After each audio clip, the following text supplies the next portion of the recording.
Heavy menstrual ப்ளீடிங்க்கு என்னென்ன முக்கிய காரணங்கள் இருக்கலாம் டாக்டர்? அதிக ரத்தப்போக்குக்கு பல காரணங்கள் இருக்கு. First hormone imbalances. இதுதான் நிறைய பேருக்கு வர முக்கியமான காரணம். புதுசா வயசுக்கு வந்த சின்ன பொண்ணுங்க இல்லை பெரியவங்களுக்கு பீரியட்ஸ் நிற்க போகிற டைமில் பெரியமெனபாஸ்ன்னு சொல்லுவாங்கல்ல, அந்த ஸ்டேஜில் உடம்புல ஈஸ்ட்ரஜன் ப்ரொஜெஸ்ட்ரோன் ஹார்மோன்லாம் ஏறி இறங்கும். அப்போது இந்த மாதிரி அதிகமாக ரத்தம் போகலாம்.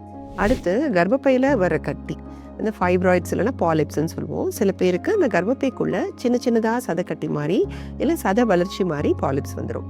இதெல்லாம் பெரும்பாலும் பயப்படுற மாதிரி கேன்சர் கட்டிலாம் கிடையாது. ஆனால் இதனால் பீரியட்ஸ் அப்போது ரொம்ப ரத்தம் போகும்.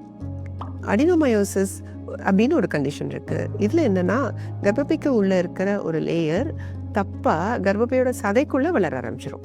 இதனாலேயும் பீரியட்ஸ் டைமில் ஒரே வலி, ரத்தமும் அதிகமாக போகும். அப்புறம் இந்த ஃபேமிலி பிளானிங் டிவைசஸ் இருக்கு இல்லையா, காப்பர்ட்டி மாதிரியான சாதனம் உள்ள வச்சதுக்கப்புறமா முதல்ல கொஞ்சம் மாதத்துக்கு பீரியட்ஸில் ரத்தம் ஜாஸ்தியாக போகலாம். தைராய்டு பிரச்சனை இருக்கிறவங்களுக்கு பீரியட்ஸில் மாற்றம் வரலாம். ரத்தமும் கூட ஜாஸ்தியாக போகலாம். இந்த ரத்தம் உறையிறதுல சிக்கல் இருக்கிறவங்கள, அதாவது ப்ளீடிங் டிஸார்டர்ஸ் அப்படின்னு சில பேருக்கு பிறந்ததுலேருந்து ரத்தம் டக்குன்னு உறையாது. அவங்களுக்கும் பீரியட்ஸ் அப்போ நிற்காம ரத்தம் போயிட்டே இருக்கும். அப்புறம் கர்ப்பப்பை பகுதியில் இன்ஃபெக்ஷன், அதாவது பெல்விக் இன்ஃப்ளமேட்டரி டிசீஸ்ன்னு சொல்லுவோம்.